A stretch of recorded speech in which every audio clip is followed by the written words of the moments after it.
All right. Well, as we are waiting for the Karen Reed motion hearing to go underway, I want to welcome everybody to the live stream here. And I just wanted to remind everybody about what to look out for during this hearing. And if you've been following me along this entire saga with the motions and the responses and the replies, then you're in a very good place already. But just to remind everybody, because maybe you have some other things going on besides tuning into Brother Counsel, I just want to remind everybody what we should be looking out for during this hearing. So remember, and by the way, I'm keeping an eye on the hearing, and as soon as it starts to go live, we'll post it. But let's just remember what this is all about. So the defense filed a motion, and the motion is based on double jeopardy. And they claim a few different reasons for double jeopardy. Number one is that all the jurors really did vote not guilty on a lot of on charges 1 and charge 3, and therefore, since they already voted not guilty, so that in itself should attach to double jeopardy. And then there's some other arguments about a mistrial, but it looks like they're going live, so we will jump right into it right now. Hear ye, hear ye, hear ye. All parties having anything to do before the Honorable First Justice Beverly Canoni, now sitting in the Norfolk Superior Court within the Fuller County and Norfolk Rodney, if you repent, shall be heard. God save the Commonwealth and Mr. Court, and the seat of the now session. Judge 22-117, the Commonwealth versus Karen Reed. So identify yourself, starting with the Commonwealth. I'm not the Commonwealth Captain. Yes, who's actually here in our spot. Yeah, committee, Ron Weinberg on behalf of Karen Reed, who sits to my left. And I've got the volume up as loud as it goes, so.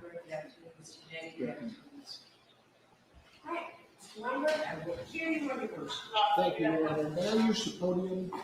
Thank you.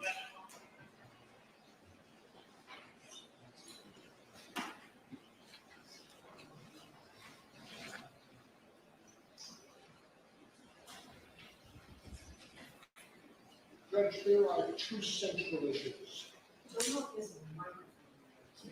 There's not one for amplification, there is one for recording. Yes, Your Honor. I just want to make sure I hear. At a day like this, I'll keep my voice. Okay. Thank you, Your Honor. There are two central issues that are raised by the motion to dismiss and the supplemental affidavits that have been filed on behalf of Ms. Reed. The first of them is whether or not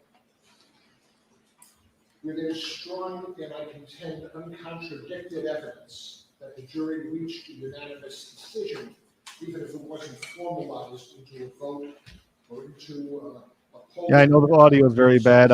I got it cranked up as loud as I can. I don't know if anyone's got a better link. As a result of the juror declarations that were made through counsel to the court, sworn to by counsel, that the jury reached a unanimous verdict on 2 of the 3 counts of the 3-count indictment.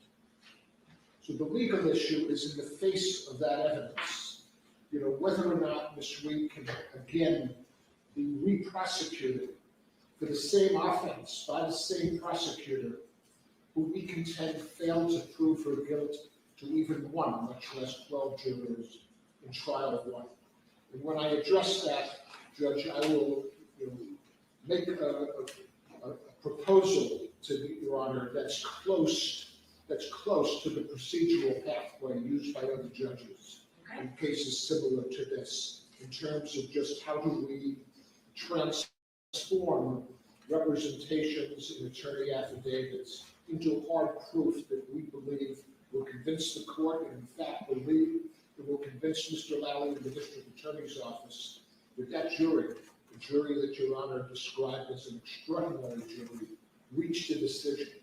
It will be consistent with their jury service and consistent with respecting that jury service, that we give at least the jurors who are willing to appear before the court anonymously the opportunity to inform the court that this was a final unanimous decision. It didn't get further deliberation. It was a unanimous decision on 2 of the 3 counts, and the impasse was in fact on the 3rd count, which was count 2, and the lesser included the manslaughter count. The second of the legal issues that I want to address, and they both together center on the Double Jeopardy clause, its unique history, and it's discouraging, if not deterring, if not prohibiting, second trials when there's any rationale that would justify the verdict of the first trial, the first jury, or the continuation of the first jury's deliberations, is whether or not, now that we have evidence that the jury was not at an impasse, evidence that was not known to Your Honor at the time that you ordered that they be disbanded and ordered the mistrial, evidence not known to Mr. Lally and the prosecution or the defense, that in fact the note they wrote to Your Honor after the Toohey charge on July 1 was not unambiguous, as Mr. Lally wrote in his pleading. It was ambiguous. It was subject to 2 constructions. One, that their impasse covered all 3 counts, and therefore would lead reluctantly to a mistrial declaration, or 2, that the impasse was on 1 count with multiple lesser included charges, but did not encompass counts 1 and 3. Your Honor didn't know what was in the jury's mind, what was in their mind when they authored a note to the court, neither did counsel. But the issue now, and again, it's in the context of Double Jeopardy, which is such a historic and important clause that was enacted by our founding fathers to give them some protection against the sovereign at that point, the king, against simply choosing to mistry prosecutions that weren't going well. And the founding fathers wanted citizens not to have to face re-prosecution.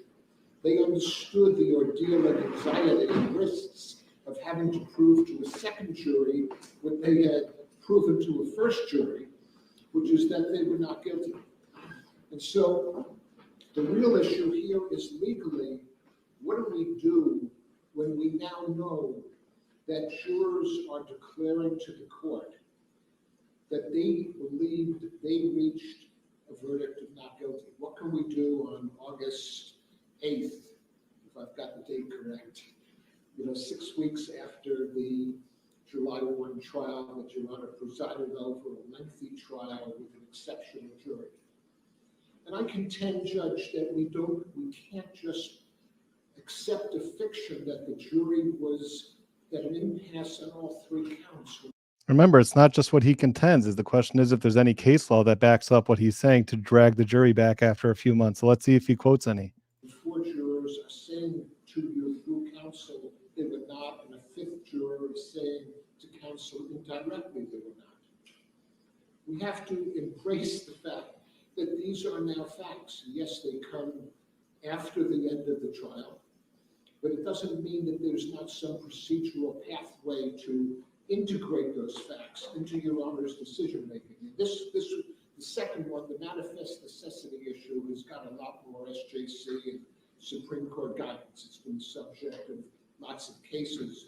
We're walking a little bit down a pathway that has some precedents about jurors and they're being reconvened, but it doesn't have the clarity of the precedents regarding the manifest necessity standards, guidelines, principles that will address that. But here what we know is that 4 jurors reached out to defense counsel. Jurors A, B, T, and E, I think is the way they've been described by Mr. Jackson, who received calls from 3 of the jurors, and Mr. Yannetti, who received a call from 1 juror and talked to somebody who himself or herself spoke to a 5th juror.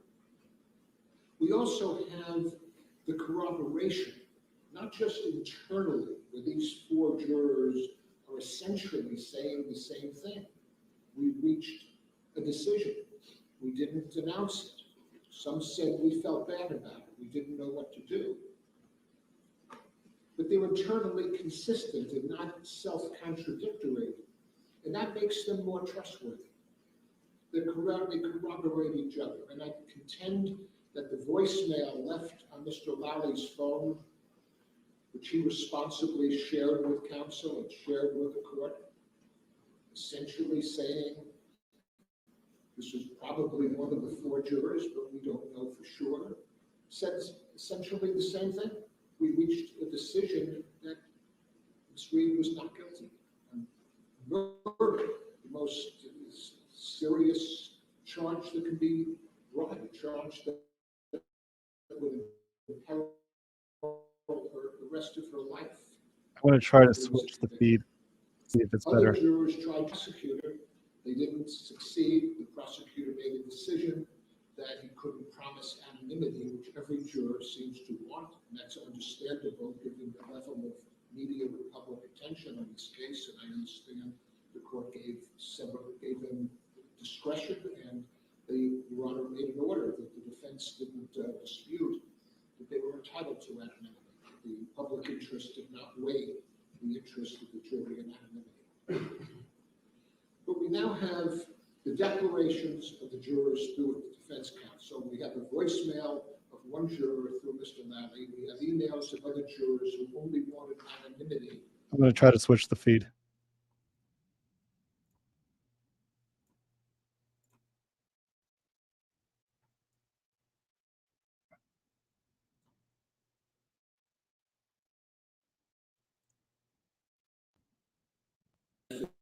Affidavits and emotions. I don't agree with that.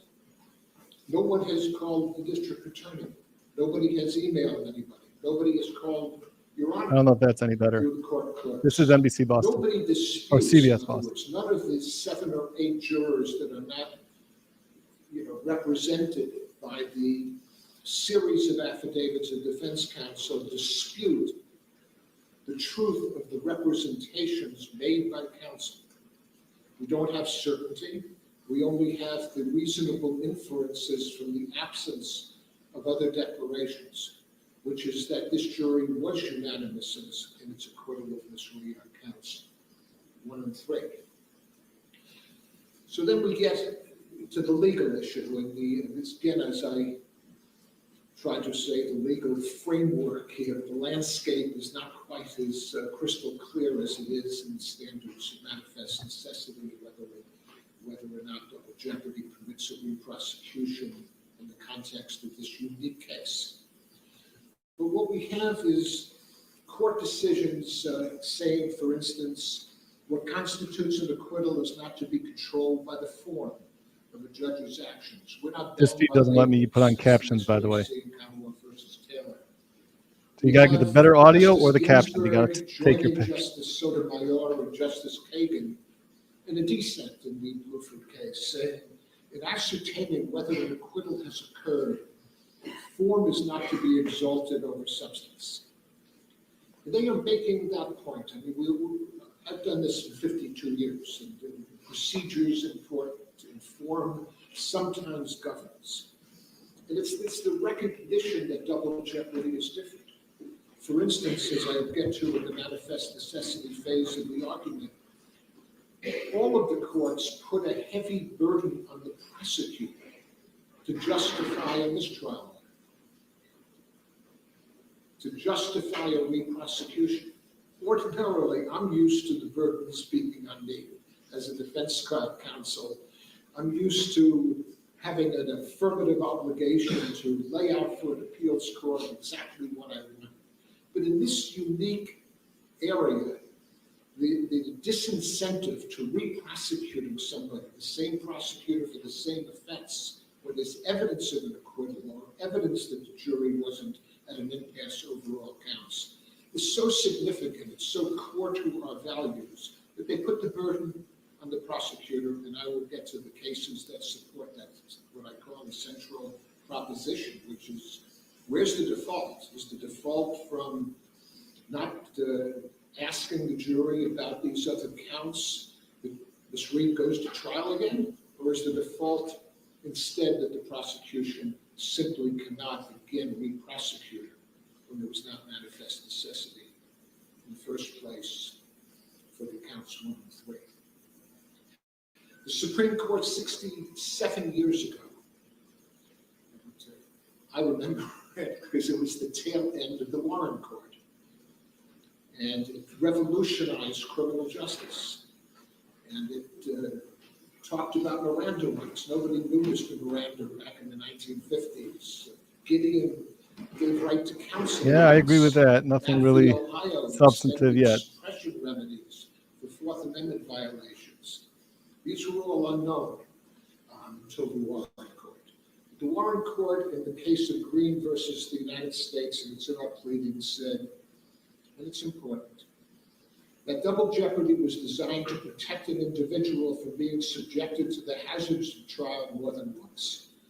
That the state, with all its power, should not subject. From what I heard, he's very to respected. the ordeal of living in a, quote, continuing state of anxiety, as well as enhancing the possibility that even though innocent, he may be found guilty by a second jury. So what do we do in a world where we have facts not known on July 1 that are known on August 8? And we're not, this is not completely novel territory. For instance, the First Circuit, the Federal Court of Appeals, it's 11 years since the Boston Marathon bombing.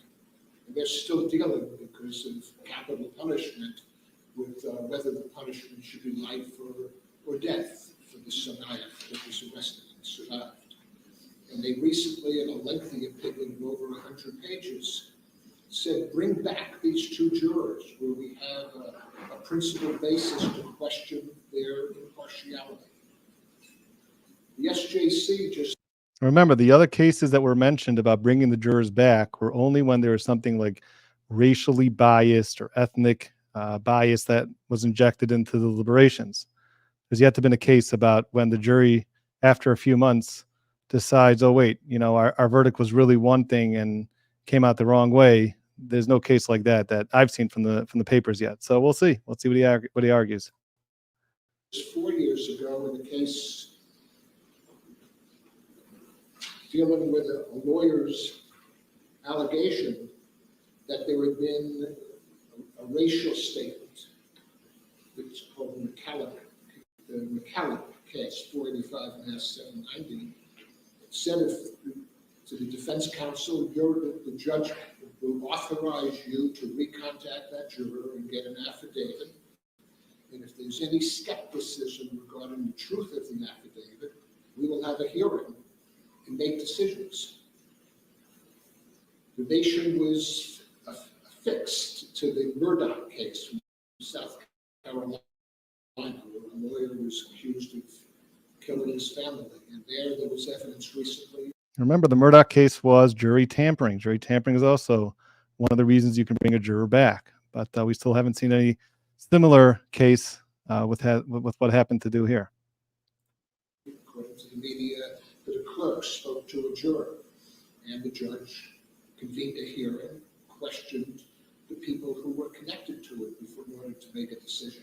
In other words, regularly, judges who receive reliable evidence that there was extrinsic evidence that a marshal talked to a juror, was a juror biased, was the questionnaire fair, did something happen during, did the jurors access the internet when they were judicially prohibited from doing so.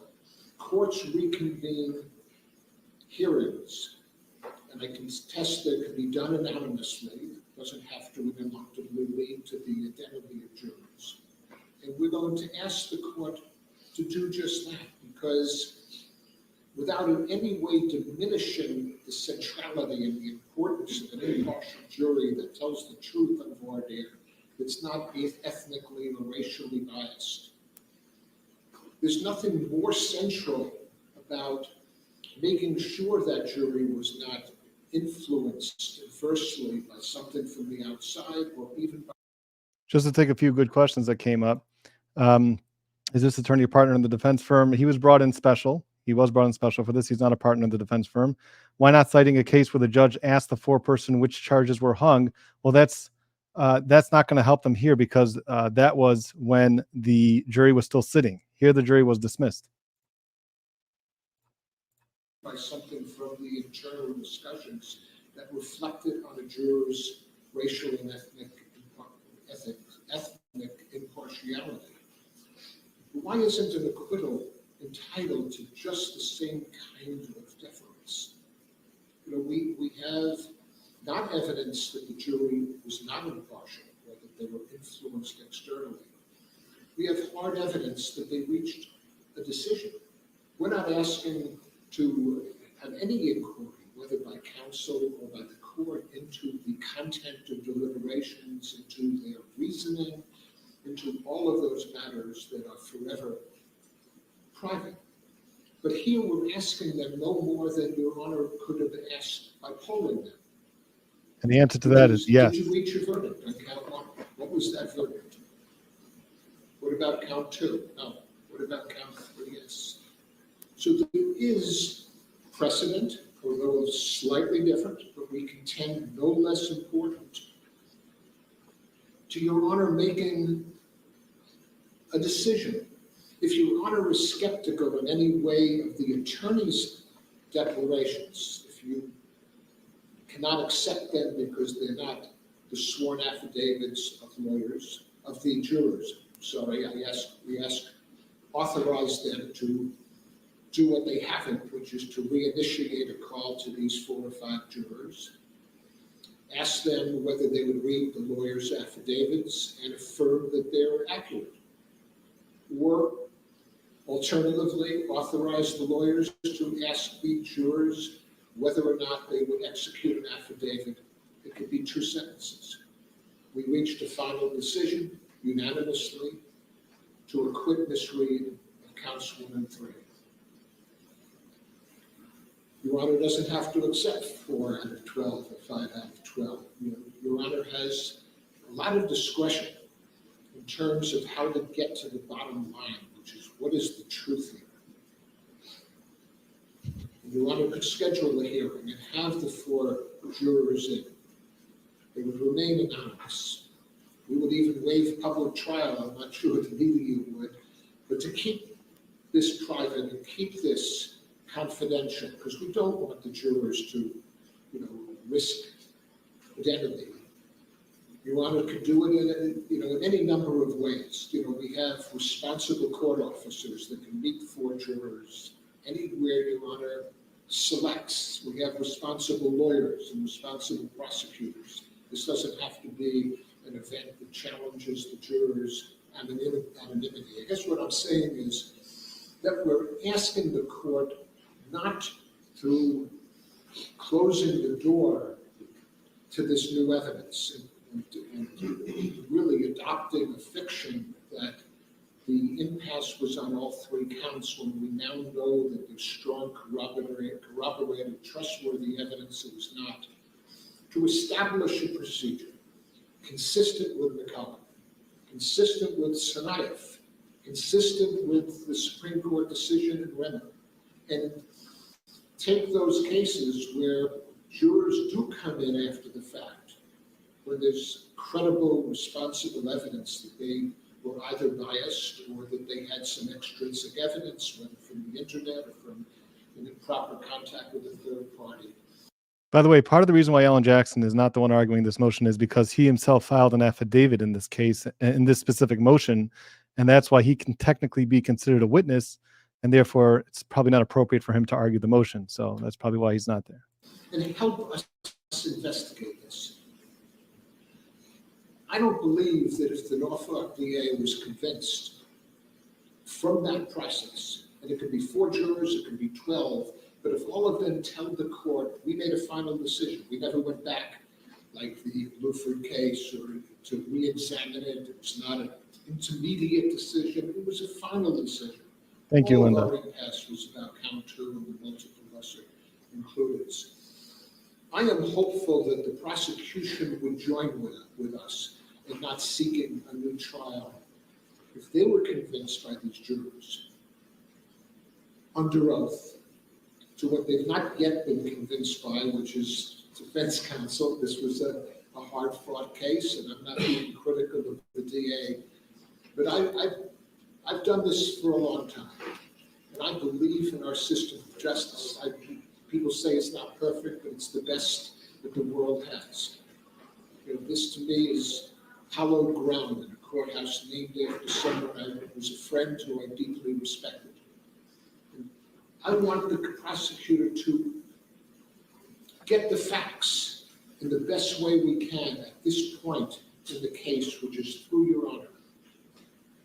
Order a hearing, Judge. Don't make Ms. Reed be the first person in the history of the Commonwealth to face re-prosecution for murder by the same prosecutor's office that tried her once and failed to persuade the jury she was guilty. They've not given a single case where facts like this have been ignored. Not a single precedent have they raised, nationwide, state court. And again, the burden is not on the prosecution in this specific motion. The burden is on the defense to show the case law supports them. But of course, he'll make the argument anyway. Murder cases, 50 states, federal, where there's been this kind of demonstration that we were silent when we shouldn't be, that she was acquitted. They've got the Commonwealth versus Juvenile, where there was a verdict slip, nobody knows when it was written.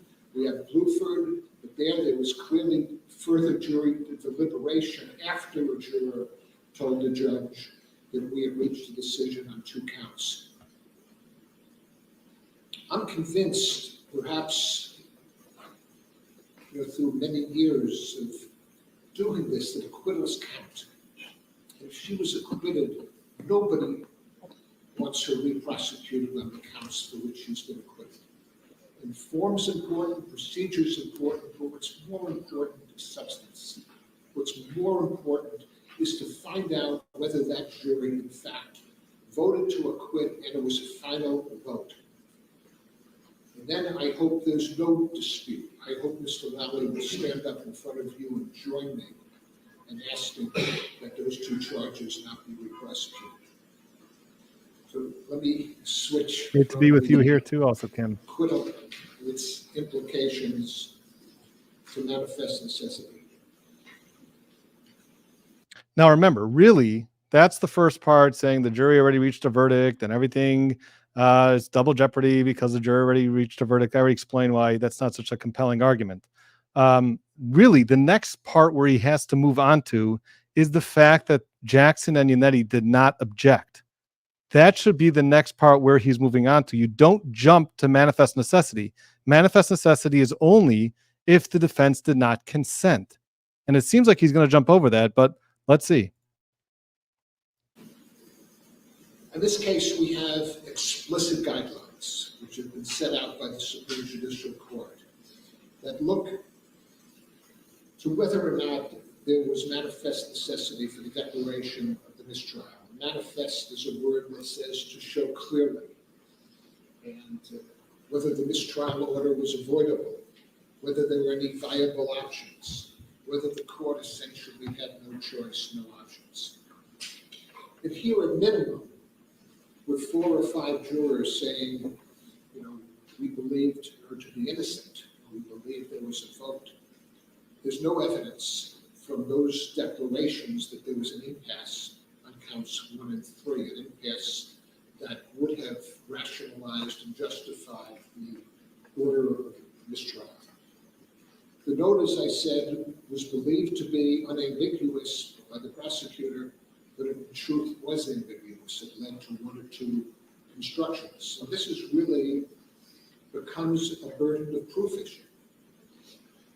Who bears the burden when there was an understanding by the court that the note reflected an impasse encompassing all charges, when we now know there was a rational alternative explanation for the note, a logical one, which is we were addressing only the charges in count 2, the multiple charges, the multiple decisions within the manslaughter count. Telling you a lot of argument being wasted on the ambiguity, so to speak, in the note. That's not really the strongest argument here, but let's see. He's got some more time. Here's where the court helps us. The Supreme Court in Arizona v. Washington placed a heavy burden on the government, on the prosecutor, to justify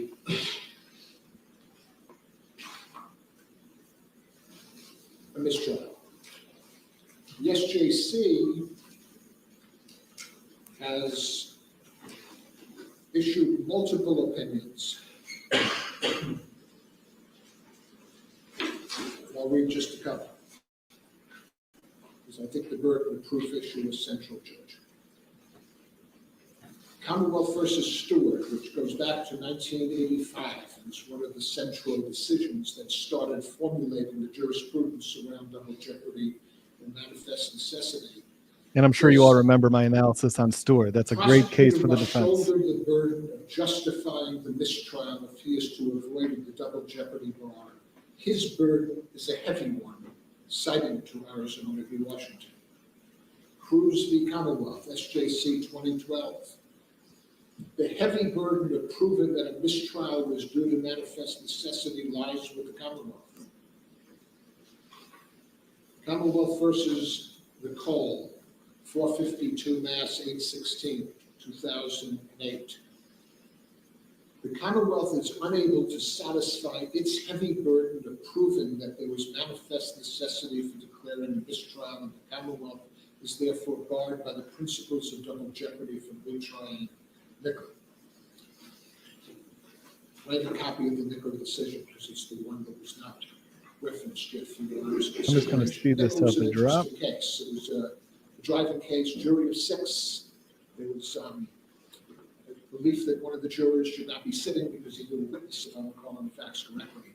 And everybody considered it and thought there was no procedure to allow a trial to continue with a jury of 5. The defense counsel thought that, and the court thought that, and the court therefore declared a mistrial.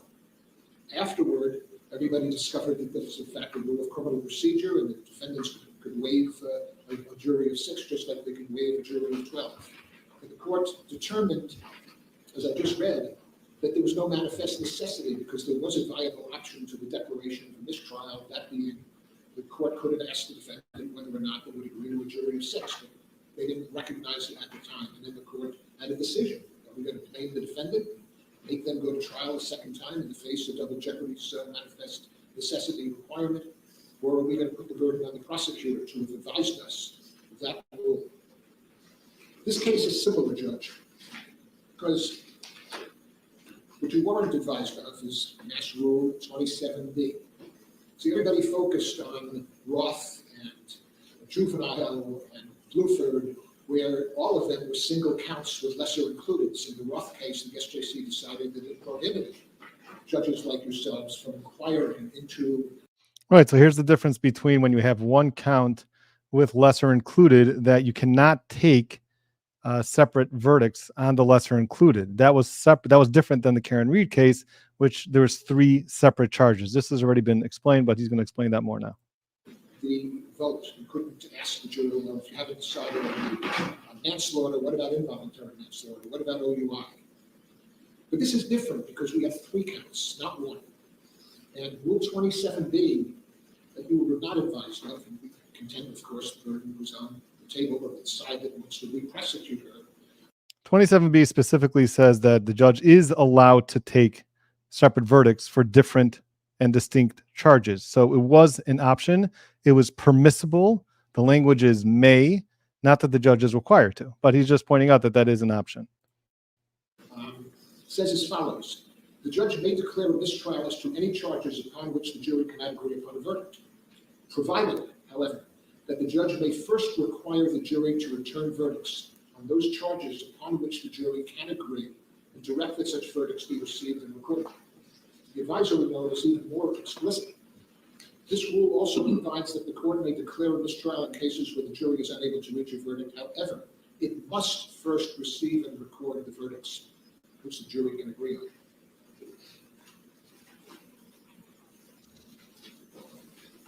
That rule, had it been brought to the court's view, provided a viable option to a declaration of a mistrial. It would have justified the courts, it would have required the court, as well as justified, to ask the jury whether or not it was an impasse on all counts, or rather than just one. So the Supreme Court not only puts the heavy burden on the prosecutor, but provides a set of guidelines which were established back by the Stewart case and repeated most recently by the Taylor case And they even call them two principles guiding our review of manifest necessity. One is counsel must have been given, and the word must implies it as mandatory, as an imperative. Quote, counsel must have been given full opportunity to be heard. And I'll address that second. Yeah, must is not in 27B. It's a little bit of a conflation here. Must is when it comes to manifest necessity, then the court must give full opportunity for counsel to be heard and for the court to carefully consider the different options. So not to conflate 27B, which says that the court could or may ask for separate verdicts on the different charges. And quote, the trial judge must have given careful consideration to alternatives to a mistrial. These are legal imperatives, and we contend respectfully, for a variety of reasons, that neither of those two guiding principles were met by the evidence in what occurred on July 1, where we have the chronology, if Your Honor, taking argument from counsel regarding the warning note, and the prosecutor didn't want a TUI instruction. Defense counsel did. Your Honor elected to give a TUI instruction. And 4 hours later, the jury sent a second note. Unfortunately, there was no convening of counsel and no request for counsel's position, no opportunity for Mr. Yannetti and Jackson to speak to Ms. Reed. After all, it's her rights, not just theirs. And there was this lack of consideration, careful consideration of Rule 27B, which the prosecutor failed to bring to the court's attention. Again, usually this would be an issue where the defense counsel could be criticized when they don't object to instructions after trial instructions. The Court of Appeals makes it very hard for appellate lawyers to succeed in reversing a judge's not providing an instruction that later they learn. If this is double jeopardy, this is different. This is why all of those cases, the U.S. Supreme Court in Arizona, the Supreme Judicial Court in Stewart, McCall, the appeals court in a case, Commonwealth versus Oregon, we've cited. In light of the importance to the defendant the right to be free of exposure to second jeopardy, the burden of justifying a mistrial rests on the prosecutor. And so again, it's the default. If these procedural guidelines, these principles, where the court must consider any viable alternative, just the judge may not know every rule at every moment, just like the judge in Nicole did. It's on the Commonwealth to have advised your judge. So this was a case that really comes down to whether or not there could be deference to a judicial ruling when it was made without meeting the criteria of full opportunity for the defense to be heard before the court read the final note and issued its final order, and a full opportunity for the court to consider the alternatives to the declaration of mistrial. I would say to Your Honor that this is not easy. This was a long trial. The prosecutors got strong evidence that the jury was in fact deadlocked, at an impasse on count 2. The prosecutor has strong evidence that in fact the jury was not at an impasse on counts 1 and 3. They have to meet a burden of demonstrating to the court that they gave you all of the alternatives to the declaration of mistrial. And they should want, I submit, in a search for justice in this courthouse, but we don't want somebody who's found innocent once to face the second trial for the very same offense. That's the whole principle, the centrality of double jeopardy. Justice Douglas and Max Lewis and Green. They should join us in asking the court to establish a procedure in Your Honor's discretion that either allows the defense lawyers to supplement the declarations with juror affidavits or cut right to it, that the attorney declarations satisfy our burden of production. And Ms. Reed was acquitted. Bring the jurors and judge here from them. Thank you. It's the right thing to do. Thank you very much. Great, thank you. Well, he didn't address the objection part, which is a very important part. If I was a prosecutor, I would get up there and say, Your Honor, the most important part here is the fact that the defense didn't object. And that is a requirement. If you don't object, the case law is clear that that is consent. And he didn't even discuss that and didn't try to distinguish about the case law about that, just completely ignored it. And if I was a prosecutor, I'd get up there and make sure to make a big point about that. Let's see if Lally does.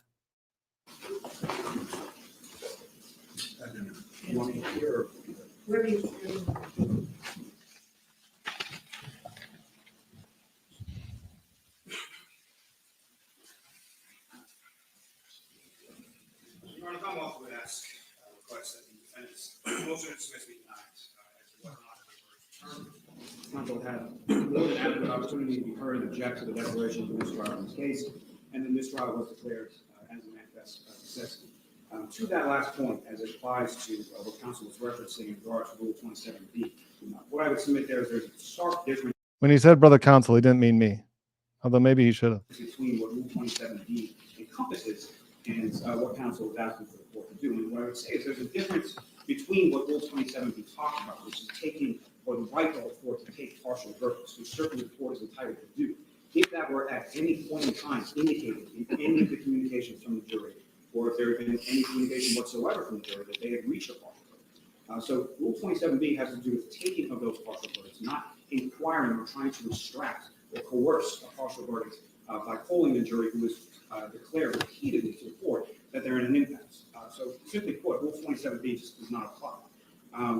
When it comes to each of those respective points, the jury in this case, when one did not return verdicts, and two, counsel had adequate and ample opportunity to object to the declaration of mistrial, and three, that the mistrial was declared out of clear manifest necessity, which the court, the case-wise, repeatedly stated is the prototypical sort of evidence or example of what manifest necessity is.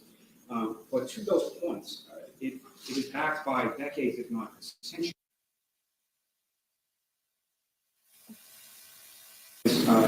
Does quite a twisting of logic into sort of a pretzel in order to have the circumstances of this case fit into the precedent. There's a reason for that, because there's a clear and unequivocal precedent on each of those points that goes back decades, if not centuries.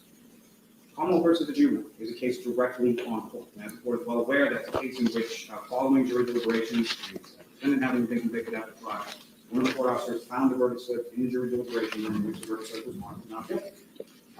That case stands for the proposition that where those slips were in contradiction with the jury's forced to judge in open court, that they were deadlocked, that does not, the not guilty finding on the verdict slip does not contravene or overrule the verdict as it is applied in open court.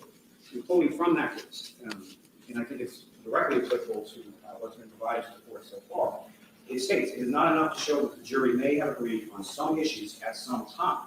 If that limited showing were controlled, uncertainties would be invited. And that's exactly what the defendant is asking the court to do in this case, is a contravention to that case law, in juvenile, in blue, in Roth, in Ray, in all of the cases over the decades and the centuries dealing with this. Blueprint itself states very clearly, the very object of the jury system, after all, is to secure unanimity by comparison of views and by arguments among jurors itself.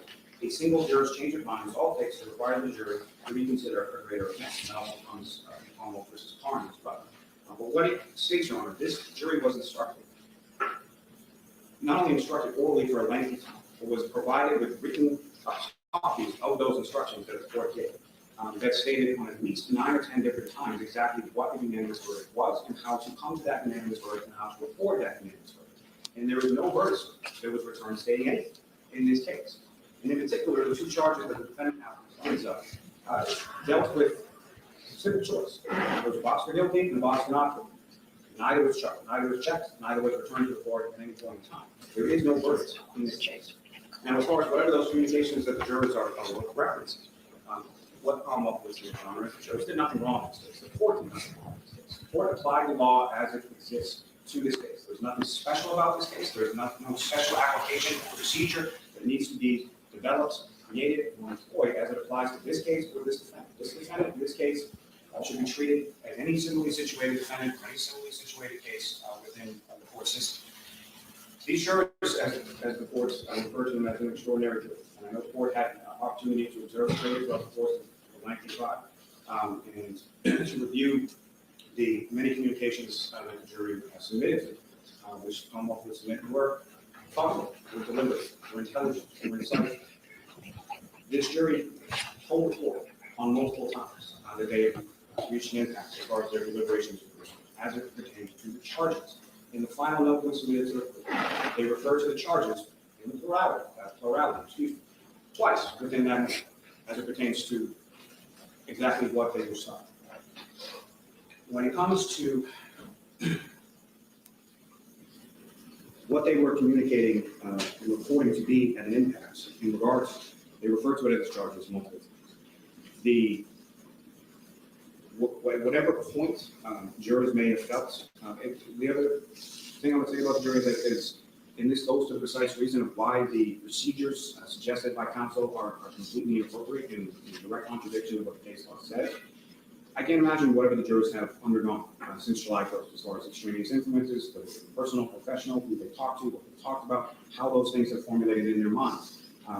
The intense pressure that they felt, just looking at the affidavit from the one juror in regard to the comment that the court had allowed with reference to the jurors' information remaining anonymous, at least for the time being. With respect to that is exactly what the case law advises against and governs as far as taking this sort of post hoc, weeks or months after a verdict has been returned or not returned, and then asking people to put themselves back in a position and indicate to the court exactly what was going on in that deliberative process. Asking them how they voted or what their vote was is infringing into that deliberative process that is specifically excluded from any sort of point of contention or inquiry by counsel, by the court, at any point in time. When it comes to the adequate opportunity that counsel has to object or to suggest anything else, this is the very first time that the jury gave any sort of note or indication beyond the first note asking for a report. Mr. Unanimity was asking for a Tui Rodriguez. And understanding that asking for a Tui Rodriguez is not equivalent to requesting a mistrial. It's the first step in that process, and experienced counsel knows that. And even in that first note, the jury had not indicated that their deliberations were done, that they had done thorough deliberations. They weren't asking anything. They were just reporting to the court simply where they were in their deliberative process at that point, reported to the evidence. Counsel, and these are Mr. Unanimity's own words, on both occasions, indicated that from it, or argued for Tui Rodriguez on both of those first two notes that came from the jury, that this jury was emphatic and that they were, quote unquote, hopelessly dead. That is what counsel was asking for. What counsel is intimating there, making an argument about is for this trial at those particular points, or at least leading down. So arguing about that fact that Yannetti asked for a Tui Rodriguez charge, that means that he's kind of the first step in asking in a mistrial. That's not the greatest argument. We discussed that.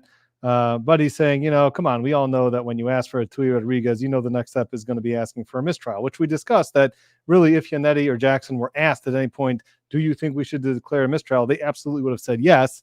But nevertheless, since they weren't specifically asked, they're trying to use that to their advantage. That's why they filed this motion. So Lally's just kind of saying, come on, we all know how it works here. You ask for the Tui Rodriguez and then you're going to ask for a mistrial. And now you're just pretending that you don't really mean that. So now as far, and this is also, again, as I stated, backed by the case, Ray versus Commonwealth states. Counsel's request for Tui Rodriguez instructions to argument against two of the charges to be dropped. This is based on argument against the court's decision. Okay, looks like we're coming back. This picture is still frozen here.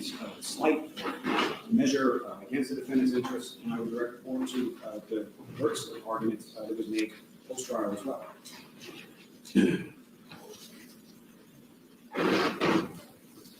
Getting to the manifest necessity, Your Honor, as I stated, what the case law clearly states is that a prototypical example of a manifest necessity is a deadlock or a hung jury, and that is what we have in this case. It's clear, it's unambiguous from all communications, even Mr. Unanimity during his arguments for the Tui Rodriguez recognized the same. The dangers of coercion when it comes to a deadlock jury are amply stated throughout the case law, as well as Ray, as well as Cruz. The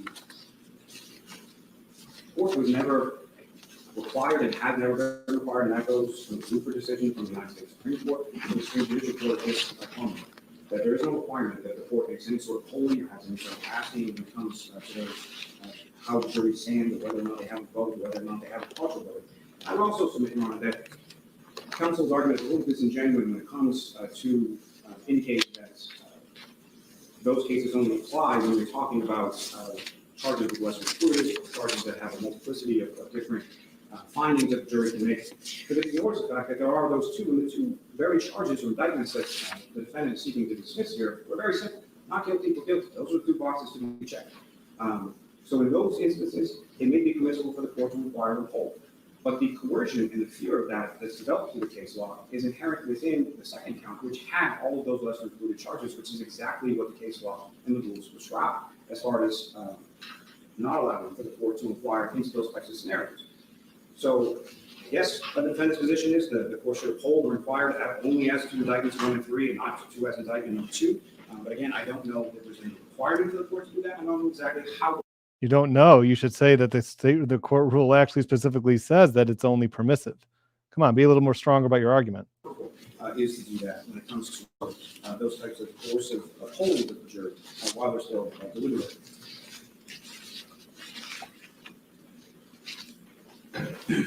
The notes and the communications from the jury, again, on 3 separate occasions, and very deliberately, as far as the language that is used, declared themselves to be unanimity on 2 separate occasions, the last of which included language to the effect that any further deliberations will be futile. That is the very definition of manifest necessity, and left this with absolutely no alternative other than to declare mistrial. It is clear from the language of the jury's communications support, and it's clear from the case law and the rules and the law itself as far as what the court can do.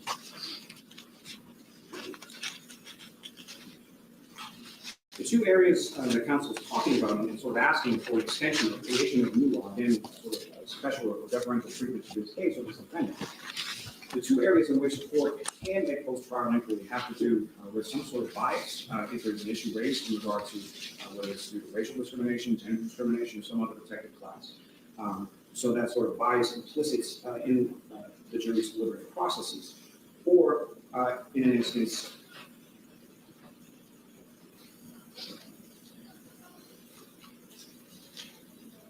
I'm sorry, one moment. Right. So now he's just distinguishing those cases that we already spoke about, that when you call the jury back, that's only when there's some sort of bias, like racially or ethnic bias or jury tampering, things like that.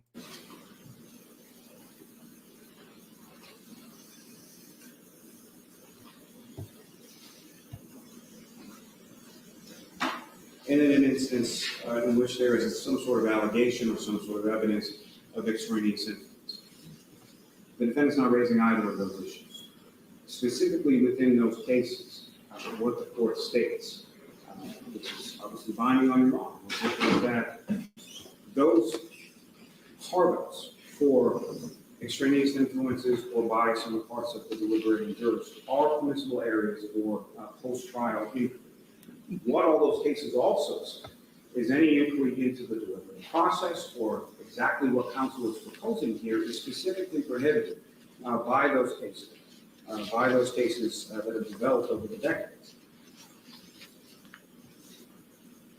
Commonwealth versus Moore states specifically that Massachusetts continues to adhere to common law principles barring inquiry into the contents of jury deliberations and any impeachment of jury verdicts based on information gained from such inappropriate inquiry. Now, the reason that the Commonwealth did not respond directly to the jurors when it came to them expressing or wishing to have discussions about their deliberative process or their votes is specifically for the rule of professional conduct 3.5c states specifically that inquiries into those topics are not allowed. The case law that is derived around that and since that corroborates. Simply because someone called you first does not then allow for that inquiry to occur. So whether or not you initiate the call to the juror or the juror calls you, it still does not allow the counsel or the court to then have these conversations with these jurors that delves into their deliberative processes or their deliberations. The specific type of coercion that is feared by the courts when it comes into this, in sort of condensed quote from Commonwealth versus Law. And it states simply, one cannot assume from the mere report of deadlock that there is any final verdict lurking within that deadlock that may be extracted. So remember, the Massachusetts professional rules of conduct are very strict about what you're allowed to talk about with jurors after the jury has been dismissed. So he's arguing here that some of these conversations were actually inappropriate, maybe borderline unethical, and violate the rules of professional conduct. And it could open up for coercion about what the jury really voted.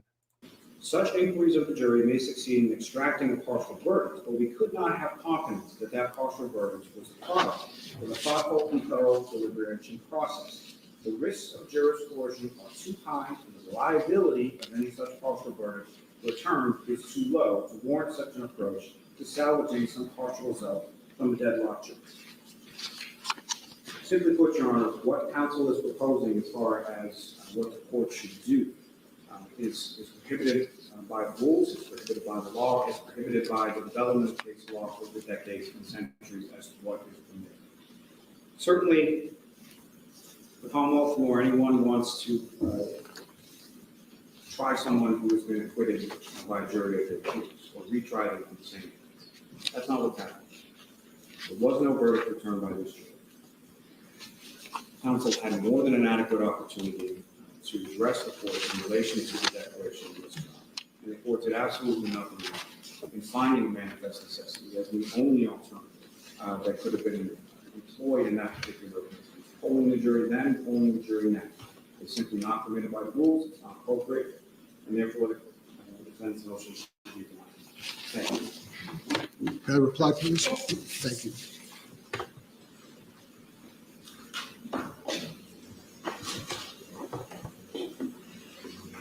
There were two cases that Mr. Lally relied on, and they both stand for very different propositions of law. Commonwealth versus a juvenile, it's actually juvenile versus Commonwealth at 392 Mass 52, 1984. It says the judge was under no duty to inquire as to the status of the jury's deliberations on each of the lesser included charges within the murder complaint. Footnote 1 of that opinion says, quote, we deal here with a complaint charging a single murder, where a complaint or indictment in multiple counts charges multiple crimes, e.g. 2 separate murders. A general verdict could be returned as to one of the counts, despite deadlock on other counts. Commonwealth versus juvenile was as if count 2. By the way, what case should the prosecutor have argued, and argued loud and clear for everyone who's been watching our videos? Fuentes. He didn't talk about Fuentes either. So, telling you, not impressed by both sides of these arguments. This case was the only count, and they discouraged any kind of court questions as to where the jury stood on lesser includeds. And that's the principle of Commonwealth v. Roth, the other case that Mr. Lally referred. That case created a dichotomy where the court was asked whether or not a judge was permitted to ask the jury about lesser includeds. And because of the fear that a court's mere question could have a kind of domino effect in coercing jurors to reach compromises as to lesser includeds, the court prohibited such questioning as to lesser includeds. But the court distinguished throughout this lengthy SJC opinion. Our case, we're not dealing with one count vertically with multiple charges, we're dealing horizontally with 3 separate charges. Both Buford and the juvenile had evidence that the unanimous verdict that the defense was claiming occurred before the end of deliberations. In the juvenile, I think weeks or days later, a court officer found some verdict slips. Nobody knew when they were written. In Bluford, the Supreme Court case, where there was a statement to the court that we've reached a decision on one count, the court sent them out under Arkansas law because they hadn't decided, just what they were. They needed to decide all of the different allegations within a single charge, and they came back and said we're deadlocked on everything. But there's no risk of jury coercion when a court is asking the jury whether they reached a verdict on other charges other than the one they were deadlocked on. There's no risk of jury coercion saying, does your note reflect all charges rather than one? Your Honor instructed the jury page 46 of the instructions, you should continue deliberating until you have reached a final verdict on each charge. We don't know whether the jury understood that instruction to mean that we can't come back and tell the court affirmatively that we've reached two decisions, two general verdicts, but we're in an impasse on a third one. The Commonwealth talked about the risks that some of the jurors might be exposed to media, and that's certainly more than true in the Sanaev case, where they've had just an overwhelming amount of media regarding the catastrophe at the Boston Marathon in 2013, the government's investigation, the trials. Jurors knew what one jury decided, and yet the First Circuit said that's not a prohibition about a court exercising authority to ask the right questions. Judge, you're an experienced juror. I'm telling you, bringing back the jury is not the strongest argument, and they're spending so much time about this. I mean, argue the strength. The strength here is the mistrial that was not through manifest necessity, that there was no opportunity to object, things like that. That's a much better argument, but they're just keep going back to bringing back the jury. Oh yeah, don't worry. They saw some social media. They saw brother Counsel. They saw all these other lawyers talking about the case, and maybe that's why they're affected. Maybe they are affected. Maybe they aren't affected.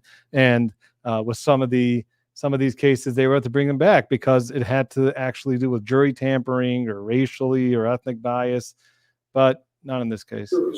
I trust you to be able to determine whether or not a juror telling you they reached a verdict, to determine whether it was final or whether it was somehow influenced by the media. Your Honor does that every day when you pick jurors on the front end to determine whether they're biased or unbiased. It's certainly not a prohibition that should insulate an acquittal and allow a re-prosecution. The question at the end for the jurors would not be about the deliberative process. I understand Mr. Riley's citation to Moore and the discomfort and the rules that say jurors should not be asked questions by anyone regarding, why did the Commonwealth not persuade you that Ms. Reed was guilty? Or what did you think of this witness's credibility? Or why did you vote a certain way? Or what did the other 11 jurors say? A deliberating jury is not a focus group. It's not a place, for lawyers to ask about the views of 12 jurors, through the interview with one juror. But Your Honor is being asked to do no more than ask them what you would ask if they came out and said we have a verdict, which is, did you unanimously determine as a final determination that Ms. Reed is innocent of counts 1 and 3? Was your decision unanimous? Did any juror dispute it? That's very different than probing the subjective state of mind or probing for what other jurors said that caused somebody to reach that unanimous verdict. If Mr. Lally is concerned it wasn't a final verdict, Your Honor can ask the question, was it a final verdict? Was there ever a deliberation again after you reached that unanimous decision? In terms of the argument about Tui and Mr. Yannetti saying, well, they're deadlocked, if he wanted the mistrial, he could have asked for a mistrial. That Your Honor would have, of course, had the discretion to deny it after 4 or 5 days of deliberation. He asked for a Tui instruction. And it was inferred by a Tui or a Rodriguez instruction in the state court.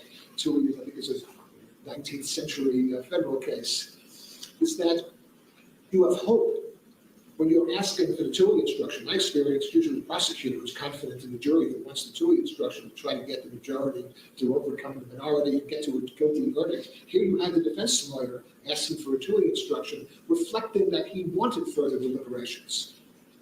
So it's no answer, and the Ray case does not say that when you ask for a Tui instruction, you are really asking for something more than a Tui instruction. Tui means, I want this jury to reach a decision. And that's what Mr. Yannetti was saying during those 2 colloquies on the Friday before and then on July 1. By the way, we'll give a few minutes for questions afterwards, by the way, so save your questions for after. We're not asking the jury to impeach a verdict. We're not asking for an inquiry that would be prohibited. I know the federal rule is 606B. I think the state number might be about the same way in terms of asking the jury for their state of mind. We're asking the court to conduct a voir dire that Mr. Lally agreed would be done if our argument is one of the 12 jurors was biased. If our argument was, well, we now have new evidence one of the jurors read on internet. We have evidence here that the jury acquitted Ms. Reed. What can be more central to the core values of our criminal justice system than to make a judicial determination with a respected and experienced Superior Court judge, whether that's so or not, and if it's so, stop her re-prosecution, because that would be a horror to make her convince 24 jurors of her innocence, a second 12, when she's already convinced the first 12. Thank you, Judge. Thank you. Any responses to Natalie or Melissa? All right, thank you very much. I'll take this under advisement. Thanks, Judge. Clerk, may I hand the Nicole case to you? Sure, thank you. Well, she's taking it under advisement, which is kind of expected. But if anybody has any questions about that or the arguments, things like that, please put them in the comment section. I'll take a look. Let me see. Here we got a question from Linda Mitchell. Why doesn't Lally just drop 1 and 3? How is he going to call his same witnesses? They are under investigation. They're all under investigation. In my opinion, I don't think she hit him. The Commonwealth didn't prove it.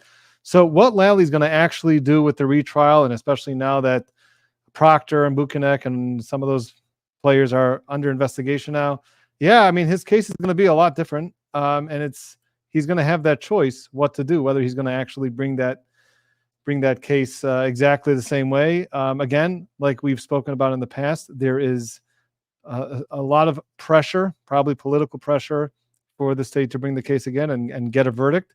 So, they may just be bringing everything again and they're just putting up the witnesses as good as they can and do it again, maybe do it 3 times or 4 times, maybe until the political pressure stops. But there is a lot of pressure on this case. So whether Lally's going to drop charges 1 and 3 is doubtful. You're right. He's going to have an uphill battle with some of those witnesses. But yeah, I guess we'll just see how it all plays out. Anybody else with other questions, just put them in the chat. And if not, we'll just call it a day for now. But I do want to say that I'm not exactly impressed with the arguments, both sides. We've done a number of videos about how the strong arguments can be made on both sides, whether it's the defense, whether it's the prosecution.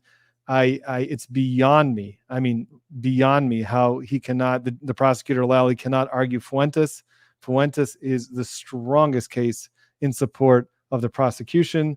The fact that he should have Jackson and Yannetti should have objected. They had opportunity to object.